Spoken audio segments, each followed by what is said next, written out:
জ্ঞান অর্জন করবা, শিক্ষা গ্রহণ করবা।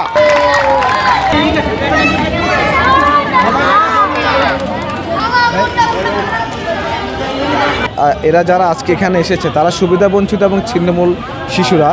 তারা আসলে বাংলাদেশের বর্তমান প্রেক্ষাপটে বিভিন্ন জায়গায় বিভিন্ন অপরাধ প্রবণ হয়ে যাচ্ছে এবং তাদের অপরাধ প্রবণতা বেড়ে যাচ্ছে, কারণ তাদের আসলে ওই রকম গাইড করার কেউ নেই। তাদের ভিতরে শিক্ষার যে আলো, ন্যূনতম মৌলিক শিক্ষাটা তারা পাচ্ছে না।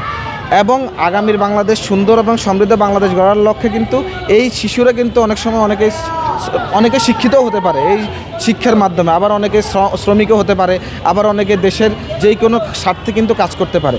তো ওরা যেন মাদকাসক্ত অপরাধ থেকে বিরত থাকে, এই জন্য তাদের সাথে এই মৌলিক শিক্ষার পরিচয় করে দেওয়ার জন্য আমার আজকের এই উদ্যোগ।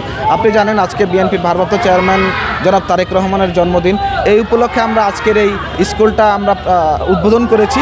এটা আমাদের প্রতি সপ্তাহে 2 দিন করে হবে, শনিবার এবং মঙ্গলবার আমাদের এই কার্যক্রম চালু থাকবে সকাল 9:30 থেকে 10:30 পর্যন্ত 1 ঘন্টা করে। আমরা একমাত্র স্মার্ট সিটি বসুন্ধরা, আধুনিকতায় এক ধাপ এগিয়ে।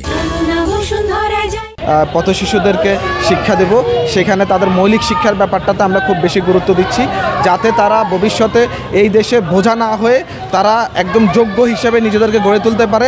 তাদের ভিতরে যেন মানবিকতা, মূল্যবোধ এবং নৈতিকতার অবক্ষয় না ঘটে, এটা যেন জাগ্রত হয়। এই কারণে আমাদের এই উদ্যোগটা নেওয়া। তো সেই ক্ষেত্রে আমরা ইনশাল্লাহ এই স্কুলটা পরিচালনা করব বাংলাদেশ জাতীয়তাবাদী ছাত্রদল, জগন্নাথ বিশ্ববিদ্যালয় এবং বিভিন্ন ইউনিটের নেতৃবৃন্দ এসে ক্লাস নেবে। আমাদের যদিও নির্ধারিত 2 জন শিক্ষক এখানে থাকবে, তাদের পরিচালনাই হবে, কিন্তু আমাদের ছাত্রদলের সর্বোচ্চ সহযোগিতা থাকবে এবং আমাদের ছাত্রদলের পৃষ্ঠপোষকতা সবসময় এই স্কুলের প্রতি থাকবে, এই শিক্ষালয়ের প্রতি থাকবে।